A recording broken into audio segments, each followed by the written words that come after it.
Bonjour et bienvenue dans cette démonstration Deployment Automation. Je suis Sylvain Buton, je suis principal DevOps Solution Architect chez Micro Focus et donc aujourd'hui je vais vous présenter notre solution de déploiement automatisé Deployment Automation. Cette solution va vous permettre d'accélérer vos déploiements applicatifs, de protéger l'intégrité du contenu déployé, d'assurer la traçabilité et de garantir la répétabilité de vos déploiements.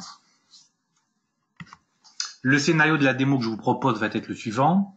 Nous allons partir sur 4 environnements, un environnement de dev, un environnement d'intégration, un environnement d'UAT, un environnement de production pour une application web qui s'appelle Ring2Park. Dans l'environnement d'intégration, nous avons une version 1.0.13 de l'application qui est déjà déployée dans cet environnement. Nous allons juste exécuter des tests automatisés d'IHM afin de déceler des éventuelles anomalies.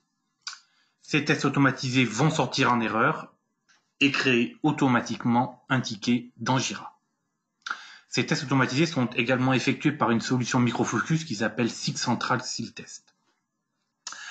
Un ticket Jira va donc être créé automatiquement suite à l'exécution de ces tests automatisés.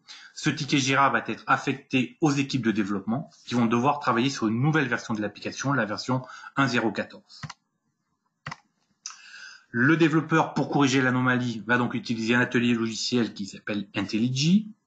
Il va committer la modification de son code source qui va être remonté dans un gestionnaire de version qui s'appelle Subversion et qui automatiquement, suite au commit, va lancer via Jenkins une fabrication de la nouvelle application web en utilisant Maven. Le Jenkins, une fois qu'il aura fabriqué cette nouvelle version d'application, va également automatiquement lancer le déploiement via Deployment Automation de la nouvelle version 1.0.14 dans cet environnement d'intégration. Une fois ce déploiement effectué dans cet environnement d'intégration, on va réexécuter à nouveau les tests automatisés d'IHM via Silk et ensuite mettre à jour le ticket Jira en fonction du résultat. Une fois que le contenu de l'environnement d'intégration aura été validé, on va être capable de pousser cette version dans l'environnement suivant, qui est, dans notre cas, l'environnement d'UAT. Et pour ce faire, nous allons effectuer un snapshot qui va être une photo complète de l'application et qui va donc être déployé dans l'environnement d'UAT. Dans cet environnement-là, nous allons à nouveau rejouer les tests automatisés d'interface, puis mettre à jour Jira. Une fois que ces tests auront été passés en succès pour cet environnement d'UAT, on va pouvoir pousser l'application en production avec 2 niveaux d'approbation ce coup-ci. Une personne qui aura une casquette d'application approver et puis la personne qui est en charge de l'environnement de production. Pour terminer ma démo, je vais simuler que ces personnes vont rejeter la demande de déploiement en production. Nous allons pouvoir maintenant passer à la démonstration. Donc là, nous sommes sur l'application Ring2Park, qui est une application web, qui est l'application qui va servir de base à nos tests de déploiement. Donc, je peux vous montrer que cette application est donc active. On peut se connecter dedans. Et donc, comme je vous l'ai dit, nous allons effectuer une batterie de tests automatisés de cette IHM via Deployment Automation. Et le but, ça va être d'aller tester la page d'aide, en fait, qui contient ce message. Et en fait, ce message, c'est pas ce message qui est attendu. Et donc, c'est pour ça que, dans un premier temps, la version qui est déjà déployée en intégration, les tests automatisés vont sortir en erreur, car le message que nous avons ici ne correspond pas à ce qui est attendu. Donc ça, c'est le but de la démo. Ensuite, les développeurs vont donc mettre à jour cette page d'aide en livrant une nouvelle version de l'applicatif. Et c'est tout ce process que nous allons voir ensemble. Donc, je vais dans Deployment Automation, la solution de déploiement automatisé de Micro Focus. Ici, je suis sur la page d'accueil d'une application qui est Ring2Park Online. Ça tombe bien, c'est l'application sur laquelle nous allons travailler ensemble. Sur ce dashboard, vous allez retrouver de la page d'accueil de cette application. Donc, vous allez retrouver un certain nombre d'informations, le nombre de déploiements passés, le nombre de déploiements par environnement, le nombre de process de déploiement. Toutes ces informations sont donc accessibles sur cette page d'accueil. On va également avoir la structure de l'application en question. Donc, Ring2Park Online est une application qui contient 3 composants. Un composant base de données, un composant middleware, un frontal web. Donc, ces 3 composants font bien partie de mon application Ring2Park Online. Cette application Ring2Park Online est candidate à être déployée dans 3 environnements. L'environnement d'intégration, l'environnement d'UAT, l'environnement de production. Sur chacun de ces 3 environnements, je vais retrouver ici les 3 composants constituant mon application. Le composant base de données, le composant middleware, le frontal web. Et pour chacun de ces composants, avec ce tableau, je vais retrouver quelles sont les versions qui sont actuellement déployées sur chacun des environnements. Par exemple, dans l'environnement d'intégration, pour le frontal web, je constate que c'est la version 1.0.13 qui est actuellement déployée. En UAT, pour ce même frontal web, c'est la version 1.0.5, etc., etc. Donc, dans cet écran-là, vous avez la visualisation du contenu de chacun de vos environnements pour tous les composants constituant votre application. Lorsqu'on va vouloir attaquer ces environnements, on va les attaquer au travers de process. Donc, vous pouvez définir pour chacune de vos applications une somme de process correspondant aux opérations que vous souhaitez effectuer. Ça peut être des opérations évidemment basiques de déploiement, mais pas que. Ça peut être par exemple charger des données de test, ça peut être exécuter un rollback, ça peut être déployer les 3 tiers, ça peut être déployer un seul tiers, ça peut être exécuter les tests de non-régression. Ça peut être toutes les opérations que vous souhaitiez automatiser pour cette application donnée en fonction des environnements. Dans l'onglet historique, ici, vous allez pouvoir retrouver tous les déploiements passés, quel que soit l'environnement et quel que soit le process utilisé, avec le résultat de ces déploiements passés et l'accès au log de ces déploiements. Également, la sécurité qui vont vous permettre de définir les profils de toutes les personnes qui ont le droit d'accéder à l'application, qui ont le droit d'accéder aux environnements de cette application, qui ont le droit d'accéder aux composants de cette application. Donc, on peut gérer très finement les droits d'accès par profil pour chacune des applications, des environnements, des process, des composants. Donc, le début de la démo, ça va être d'exécuter dans l'environnement d'intégration juste des tests automatisés d'interface graphique sur une version qui est déjà déployée, qui est la version 13. Donc, je vais juste exécuter un des process qui était défini ici, qui s'appelle Run Regression Test. Donc, le but, c'est d'exécuter ces tests sans faire de déploiement d'une nouvelle version d'application. Donc, je vais exécuter Run Regression Test, qui sont mes tests automatisés dans l'environnement d'intégration. Donc là, on va retrouver un certain nombre d'informations. Donc, je suis bien en train d'exécuter un déploiement sur l'application Rig2Part Online. Le process que j'exécute, c'est bien mon regression test. Et puis, l'environnement en question, on est bien sur l'environnement d'intégration. Ici, je retrouve sur quel serveur je suis en train d'exécuter ces tests. Donc là, étant donné que moi, je n'ai qu'une VMware, que tout est installé en local, ici, je vais retrouver le nom de ma VMware qui s'appelle Intégration Localhost, qui est le nom de ma VMware. Et dans cette VMware-là, donc, je suis en train de tester la version 1.0.13 du frontal web de mon application Rig2Part Online. Si je peux regarder le détail des opérations qui sont effectuées,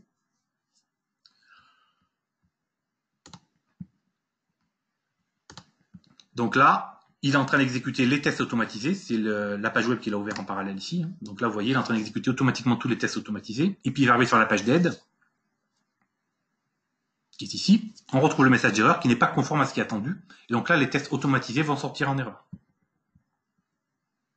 Donc là, je reviens dans Deployment Automation. Là, c'était cette phase-là, Execute Single Plan, qui a exécuté ces fameux tests automatisés, qui ont été exécutés donc par Sip Central, qui est un outil de test de microfocus. Donc, on attend que Sip Central nous renvoie le retour. Donc là, les tests automatisés sont en erreur.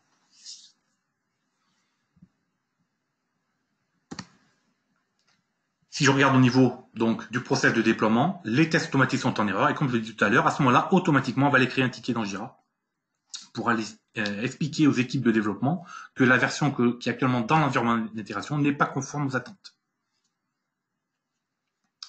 Et donc là, le process se termine. Si on va jeter un coup d'œil dans Jira, on va faire un refresh.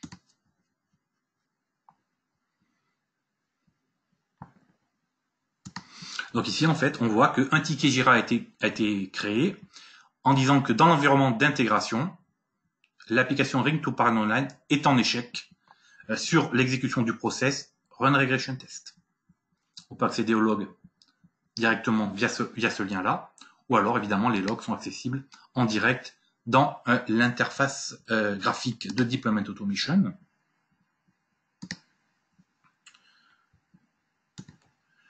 Donc là, c'est les logs. On a appelé donc un outil externe qui s'appelle SigCentral, et donc là, on peut aller via cette URL au résultat de l'exécution de ces tests automatisés. Et là, je vais constater que les tests automatisés ont bien été en erreur, donc sur la phase de vérification de la page d'aide. Ce qu'on a relevé dans l'application, c'était bien ce message-là, alors que le message qui était attendu, c'était celui-ci.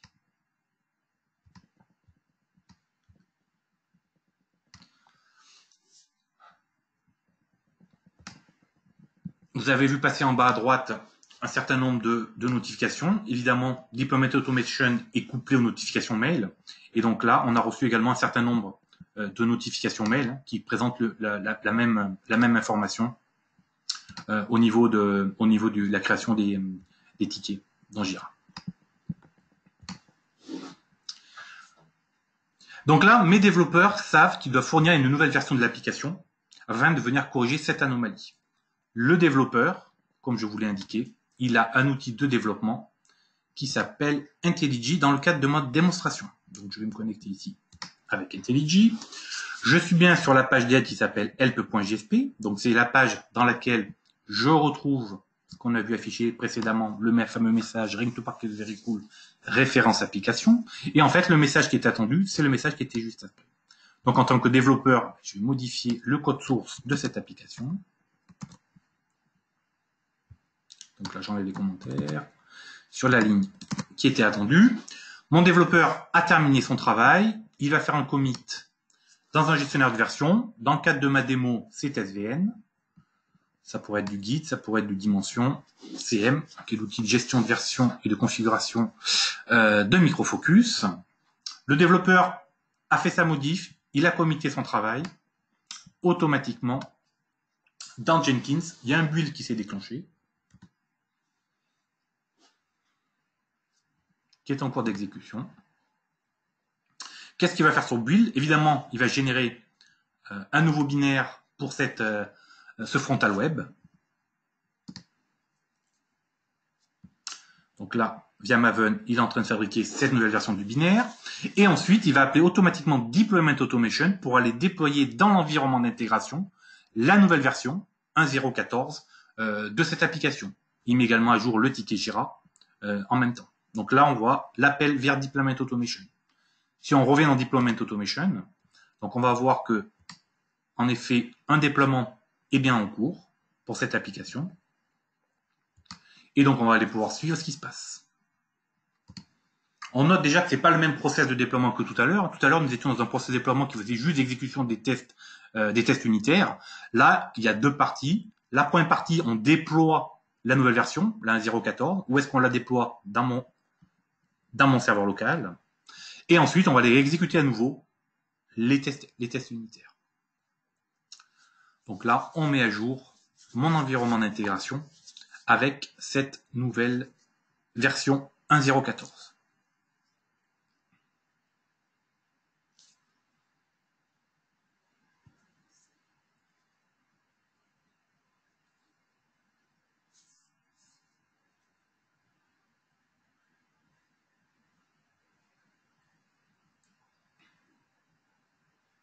Si le déploiement se passe mal, automatiquement, on va aller créer un ticket dans Jira pour indiquer que le déploiement de cette nouvelle version d'application s'est mal passé. Donc là, le déploiement s'est bien passé. En bas à droite, vous voyez, c'est une notification mail, toujours. Le déploiement s'est bien passé. Et là, on exécute à nouveau les tests de régression de la même façon qu'ils ont été effectués tout à l'heure. Donc là, à la différence de ce coup-ci, vu qu'on a corrigé la page d'accueil, il devrait sortir en succès à la différence du run précédent. Donc là, on appelle à nouveau notre solution de test automatisé Silk pour effectuer ces tests automatisés d'IHM. L'IHM se lance automatiquement. On va aller se connecter dessus. Automatiquement, le login est saisi. Et puis, on va aller mettre à jour les informations utilisateurs. Et enfin, on va aller vérifier la page d'aide. Donc, tout ça se fait automatiquement, piloté par Silk. Et maintenant, on vérifie la page d'aide. Et là, on constate que le message est différent par rapport au premier run. Et donc, ce coup-ci, il est conforme aux attentes. Ce qui va nous donner un succès en sortie de ces tests automatisés. Nous sommes en succès. Si nous revenons au niveau de l'application, qu'est-ce que nous allons constater? Nous allons constater que maintenant, dans l'environnement d'intégration, nous avons bien la version 14 qui est déployée pour le frontal web et qui est en succès. Le but maintenant, ça va être de passer dans l'environnement suivant cette version applicative, dans l'environnement suivant qui est mon environnement d'UAT. plusieurs caractéristiques. D'abord, sur cet environnement d'UAT, la première, c'est qu'il va avoir une get d'entrée qui va dire « Je n'autorise à déployer dans cet environnement uniquement mes versions d'applications qui ont été taguées en succès dans l'environnement d'intégration. » Comme ça va vous prémunir du fait qu'une personne souhaiterait déployer une version qui aurait été en échec dans l'environnement d'intégration. Donc c'est ce qu'on appelle une gate. Évidemment, ce n'est pas obligatoire, c'est en fonction des règles que vous souhaitez implémenter. Ça, c'est la première chose que l'on va implémenter dans cet environnement. Et la deuxième chose qu'on va implémenter, c'est les approvals. Donc dans cet environnement d'UAT, on a également indiqué qu'on souhaitait qu'une personne vienne donner son go.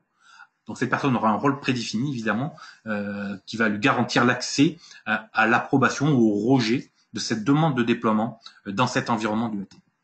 Et dernière chose, pour cet environnement d'UAT, à la différence de l'environnement d'intégration où je déployais que le frontal web, dans mon environnement d'UAT, je vais vouloir déployer un ensemble cohérent. Donc l'ensemble cohérent, c'est quoi? C'est la somme de mes trois composants. Ma base de données, mon middleware et puis mon frontal web.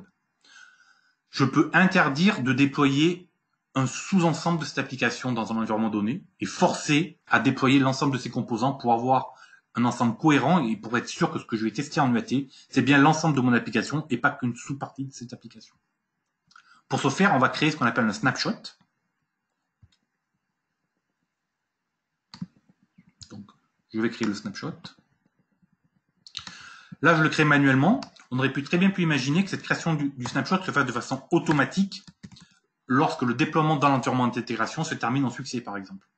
Donc ça, on aurait très bien pu imaginer que ce soit fait automatiquement. Là, je vous montre juste la démarche à suivre. Qu'est-ce que je retrouve dans un snapshot? Qu'est-ce que je retrouve dans un snapshot? Évidemment, je retrouve des versions d'applications. Donc là, je retrouve mes trois composants. Et je vais dire, pour ces trois composants, je vais dire à Deployment Automation de prendre le contenu de mon environnement d'intégration. Du coup, pour mon frontal web, je me retrouve avec la version 14. Pour mon partie middleware, je me retrouve avec la version 1.0.1. Et pour la partie base de données, je me retrouve avec la version 1.0.1, 1.0.2, 1.0.3. À ce stade, j'attire votre attention sur le type des composants. Dans Deployment Automation, on gère deux types de composants, les composants full, les composants incrémentaux. Quand on va déployer un composant full, évidemment, ça va faire un annulaire en place de la version précédente complète. Quand on travaille en incrémental, on va travailler en ajout, en delta, par rapport à ce qui était déjà contenu dans l'environnement spécifique en termes de version de composants. Donc là, j'ai créé mon snapshot. Donc dans mon snapshot, je retrouve les composants des versions, mais je retrouve également les versions des process qui sont utilisés, les versions des templates, si j'utilise des templates. Donc dans un snapshot, je n'ai pas que la version d'application. J'ai une photo de l'ensemble du contenu de mon application. Ça peut être les versions des paramètres également, les versions des process. Tout ceci est contenu dans mon snapshot. Et donc, lorsque je vais souhaiter déployer dans mon environnement d'UAT, donc ce coup-ci, je vais le déployer directement depuis Deployment Automation. Je vous rappelle que pour l'environnement d'intégration, ça a été déployé automatiquement depuis Jenkins, juste pour vous montrer un autre cas d'utilisation. Donc là, je vais dire en UAT, je vais utiliser un process qui va s'appeler Deploy All. En termes de conception, je sais que ce process va me déployer mes trois composants. Et puis, je vais dire déploie-moi le snapshot que je viens de créer à l'instant. Déploie-moi ce snapshot numéro 4. Je lance l'exécution. Première chose que je vois, je ne peux pas démarrer. Parce que pour cet environnement, il y avait un approval qui était défini. Et donc là, en fait, suivant les droits que vous avez, vous allez pouvoir approuver ou rejeter cet approval. Évidemment, je fais une démo avec un user administrateur qui a tous les droits, donc je vais moi-même approuver mon propre déploiement. Donc là, je peux approuver ou rejeter. Donc, j'approuve mon déploiement et je dis go. Donc là, le déploiement se lance automatiquement dans cet environnement. Et à la différence de... C'est encore un nouveau process qu'on n'avait pas utilisé tout à l'heure, celui-là. C'est le process qui s'appelle Deploy All. Et ce process va déployer donc les trois tiers. Il va commencer par la partie base de données, toujours sur ce même serveur, avec les trois versions de mon composant. Ensuite, si ça se passe bien, il va attaquer le middleware. Et si ça se passe bien, il va attaquer le frontal web. À chaque fois, avec la possibilité que si ça se passe mal, de sortir et de créer des tickets dans Jira. Et une fois que ces trois composants vont être installés, on va exécuter à nouveau les tests automatisés d'interface. Donc là, dans le cadre de ce deploy all qui a été paramétré, je fais ce déploiement de façon séquentielle. Base, middleware, frontal web. Évidemment, suivant le besoin, on peut imaginer de faire les trois en parallèle. Ça dépend de la façon dont vous souhaitez implémenter le déploiement de vos composants. Donc là, ça va prendre quelques secondes supplémentaires pour effectuer le déploiement complet dans cet environnement du AT.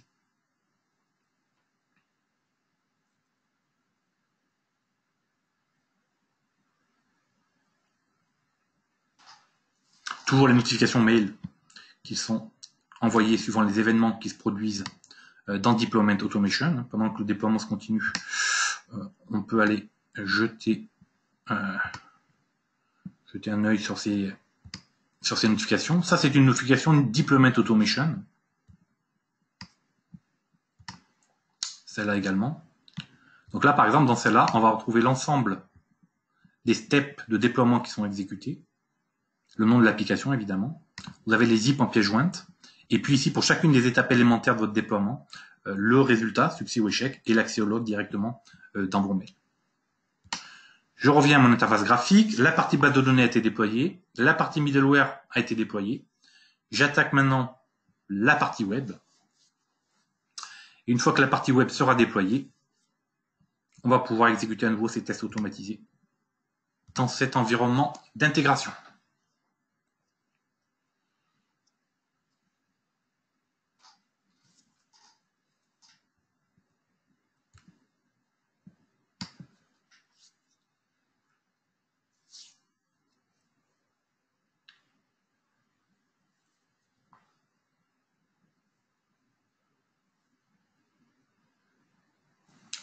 Une remarque importante également. Là, on voit que c'est le process deployer qui est en train d'être exécuté, donc c'est le process que vous voyez dessous. Vous voyez ici un process version, donc 9. Donc en fait, c'est pour vous indiquer que tous les process sont versionnés. Donc ça vous permet d'être capable de revenir sur un process précédent que vous auriez utilisé pour un déploiement il y a 3 mois, par exemple, et vous aurez été capable de retrouver le process qui a été utilisé à ce moment-là. Le déploiement, la partie web est terminée. Maintenant, il va attaquer l'exécution des tests automatisés. Donc là, il va devoir lancer normalement un Firefox et refaire les tests IHM dans cet environnement du AT.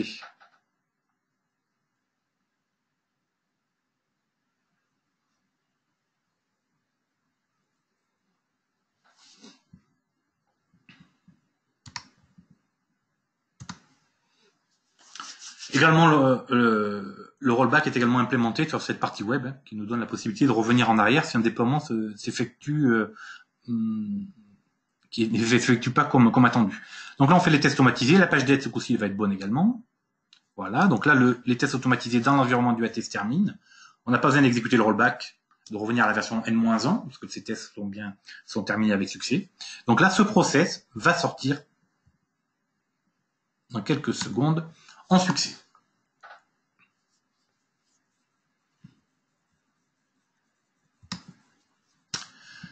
On va revenir au niveau de l'application et de nos environnements pour constater que dans l'environnement du AT, nous avons donc le Sprint 04, qui est le snapshot que nous avons créé manuellement, qui contient la version 14 du web, la version 1.01 du middleware, etc.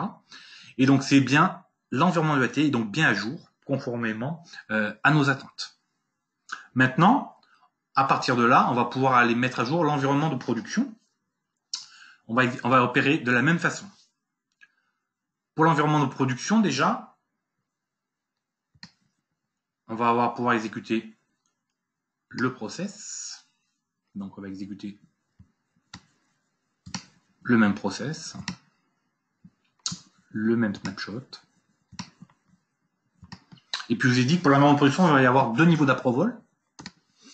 On peut imaginer, bon là j'ai mon user administrateur qui a la casquette des deux rôles, donc on peut imaginer que c'est des personnes qui ont 2 rôles différents et qui doivent tous les 2 approuver pour lancer le déploiement en production. Donc là je vais rejeter parce que le déploiement en production de toute façon ne va rien apporter de supplémentaire par rapport à ce que je vous ai déjà démontré. Si j'aurais approuvé, évidemment, on aurait exécuté le déploiement de la même façon que je vous ai montré en UAT. Donc il n'y a pas grand intérêt. Donc je rejette la demande de déploiement en production. Je reviens donc au niveau de mon application pour vous montrer quelques autres informations importantes Vous voyez ici, sur la production, par exemple, on vous indique, vous avez un indicateur compliancy qui vous indique 1 sur 3. Ça, c'est très important. Qu'est-ce que ça veut dire? Ça veut dire que derrière mon environnement de production, qui est un environnement logique, j'ai 3 serveurs qui sont associés à cet environnement de production pour ce composant qui appartient à cette application. Et sur ces 3 composants, j'en ai qu'un qui, sur ces 3 serveurs, j'en ai qu'un qui est à jour. Donc ça veut dire que j'en ai qu'un qui est à jour avec la version 1.0.5. Les 2 autres serveurs ne sont pas à jour avec la version 1.0.5 de ce composant. Donc là, si on veut aller, donc on parlait bien de ce composant qui avait un de ces 3 serveurs qui était à jour et pas les 2 autres. Évidemment, j'ai la possibilité de retrouver le nom des serveurs qui ne sont pas à jour avec la version la bonne version de composant pour cette application. Donc on a une vision claire de ce qui est déployé sur les environnements cibles. On sait si ces environnements cibles sont à jour. Je vais vous montrer encore 2-3 autres fonctionnalités. La première, c'est comment je gère mes déploiements multi-applicatifs. Alors, on sait, lorsqu'on souhaite déployer dans des environnements hétérogènes, souvent nous avons des dépendances entre diverses applications. Avec Deployment Automation, vous allez pouvoir synchroniser le déploiement de ces différentes applications. Par exemple, ici dans cette démonstration, on va d'abord déployer l'application qui gère le back-office, et ensuite, on va déployer 2 applications web en parallèle, une fois que le déploiement du back-office s'est effectué avec succès. Donc, dans cette gestion de ce déploiement multi-applicatif, avec Deployment Automation, nous, on est capable de le gérer. Autre chose que je peux vous montrer comme fonctionnalité importante, au niveau de la gestion des paramètres, évidemment, lorsque vous déployez chacune de vos applications dans chacun de vos environnements, vous allez avoir des jeux de paramètres qui sont différents. Dans Deployment Automation, tous ces jeux de paramètres sont centralisés et donc vous permet de les valoriser en fonction des environnements. Donc là, on revient sur notre application Ring to Park Online. On prend le frontal web, par exemple. Et puis, dans l'environnement d'intégration, on va retrouver les différentes valeurs des paramètres. Donc là, c'est où se trouve le serveur web Jetty, par exemple, et puis le nom du service pour Jetty. Donc pour chacun des environnements, on va retrouver potentiellement des valeurs différentes. Donc, dans Deployment Automation, on peut gérer des paramètres à tous les niveaux. On a des paramètres pour les applications, pour les composants, pour les environnements, pour les process, pour les versions d'applications. Tous ces paramètres sont gérés dans Deployment Automation. Si je reviens dans mon application Ring to Park Online, on a vu que l'on avait 3 composants. Si j'ouvre par exemple mon composant web et que je vais dans Version, ici, je vais retrouver toutes les versions de ce composant et via le statut, jusqu'à quel environnement elle a été. Donc la version 1.0.14, c'est celle qu'on vient de déployer à l'instant, elle a été jusqu'en UAT en succès. La version 13, elle a été en intégration et elle a été en erreur. Donc là, on retrouve dans cette partie-là l'historique de tous les déploiements pour mon composant donné qui appartient à une application. Également, je peux accéder aux détails. Donc là, je rentre dans le détail de ma version 14. Et puis, je vais retrouver, par exemple, le fichier WAR et puis le fichier Properties qui correspondent à cette version d'application. Pour terminer, je voudrais vous parler timeline. Donc, dans la timeline, vous allez pouvoir retrouver par mois, par semaine, par jour, par année, l'historique de vos déploiements. Donc là, j'ai pas mis de filtre, on peut filtrer ici par application, par composant, etc. Donc là, historique des déploiements passés. Également, vous pouvez planifier vos déploiements à venir, vos déploiements multi-applicatifs à venir, et puis vos périodes de gel. Donc les périodes de gel, ça va permettre d'interdire, par exemple, en décembre, de déployer toutes les applications qui ont trait au caractère financier, parce que par exemple, vous êtes en train de clôturer votre exercice financier et vous ne souhaitez pas prendre le risque qu'il y ait des problèmes sur votre application en ce moment-là. Donc, vous pouvez planifier vos périodes de gel avec Deployment Automation également, par application et par environnement. On retrouve ici en termes de reporting l'inventaire que l'on a vu tout à l'heure, sauf que là, on l'a de façon transverse. Donc là, par exemple, on revient sur l'application Ring to Park Online et puis on va retrouver les informations pour ces applications, pour chacun de ces composants, chacun des environnements, quelles sont les versions qui y sont déployées. Et ceci pour chacune de vos applications définies dans Deployment Automation. Et pour terminer, quelques rapports qui vous sont fournis, qui vont vous donner de la visibilité, par exemple, sur les temps de déploiement par application, les durées moyennes de déploiement, le nombre de déploiements. Donc tout ceci par application, par utilisateur, par plugin utilisé dans chacune des applications. Donc toutes ces informations sont accessibles via le module de reporting. Et enfin, pour terminer, je vais juste vous montrer qu'est-ce qu'il y a derrière, en fait, comment je paramètre un process de déploiement. Donc ça, c'est évidemment la partie centrale de Deployment Automation. Donc pour accéder à ce paramétrage, on va voir la définition du process qui est utilisé pour le déploiement. Donc lorsqu'on a déployé la partie web, on a appelé un process qu'on a défini nous-mêmes qui s'appelait JTDeploy. Et dans ce process, on a paramétré toutes les étapes élémentaires. Je vais récupérer la version de mon application, je vais vérifier si le service Windows est démarré. S'il n'est pas démarré, je continue. S'il est démarré, je l'arrête, etc., etc., etc. Donc tout ceci définit la logique de déploiement applicatif. Donc toute la conception de cette logique est graphique et se base donc sur un certain nombre de plugins que vous avez ici dans la partie droite, qui vous sont fournis avec Deployment Automation et qui vous permet donc de créer vos propres process de déploiement en fonction de vos besoins. C'est ainsi que s'achève donc cette démonstration sur Deployment Automation. Je vous remercie de vous l'avoir suivi.